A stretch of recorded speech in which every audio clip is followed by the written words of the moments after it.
అసలు చంద్రబాబు నాయుడు అడుగుతా ఉన్నా, అయ్యా అసలు నీకు ల్యాండ్ టైటిలింగ్ యాక్ట్ అంటే ఏమిటో తెలుసా చంద్రబాబు అని అడుగుతా ఉన్నా. భూముల మీద సంపూర్ణ హక్కులు రైతన్నలకు ఎల్లవేళలా ఉండేట్టుగా ఒక యాక్ట్ చేయడమే, దాన్నే ల్యాండ్ టైటిలింగ్ యాక్ట్ అంటారు చంద్రబాబు. ఫస్ట్ అది తెలుసుకో అని అడుగుతా ఉన్నా.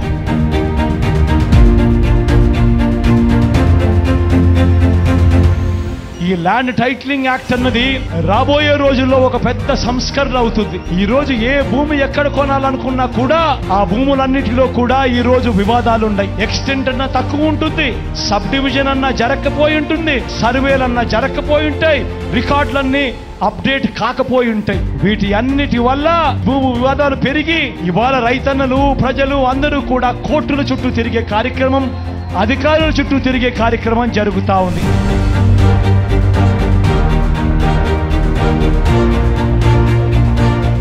ఏ రైతన్నా కూడా, ఏ ఒక్కరు అయినా కూడా వాళ్ళ భూముల కోసము ఎవరి చుట్టూ తిరగాల్సిన పని ఉండకూడదు.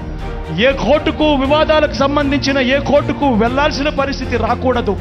ఆ భూముల మీద వాళ్ళకు సంపూర్ణ హక్కులు వాళ్లకు కల్పిస్తూ, ఆ భూముల మీద ఏదైనా వివాదం ఉంటే ఆ వివాదాన్ని గవర్నమెంట్ గ్యారంటీ ఇస్తూ వివాదం లేదు ఈ భూములు అని చెప్పే ఒక సంస్కరణ తీసుకుని రావాలని మీ బిడ్డ ఆలోచన.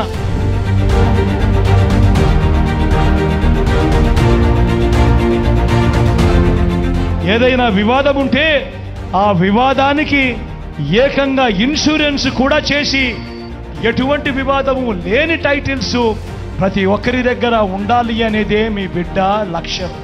అప్పుడెప్పుడో బ్రిటిషర్లు సర్వే చేశారు. దాని తర్వాత ఈ దేశంలో కానీ ఈ రాష్ట్రంలో కానీ సర్వేలు మళ్ళీ చేసే పరిస్థితి లేదు. మళ్ళీ మీ బిడ్డ ప్రతి ఎకరాను కూడా సర్వే చేయిస్తా ఉన్నాడు రైతుల కోసం. వాటికి సంబంధించిన సరిహద్దు రాళ్లను పెట్టిస్తా ఉన్నాడు, రికార్డులన్నీ అప్డేట్ చేయిస్తా ఉన్నాడు, సబ్ డివిజన్ చేయిస్తా ఉన్నాడు. చేసి హక్కు పత్రాలను ఎక్కడికి పోకుండా పదిలంగా రైతన్నులకు అందేట్టుగా చేస్తా ఉన్నాడు మీ బిడ్డ.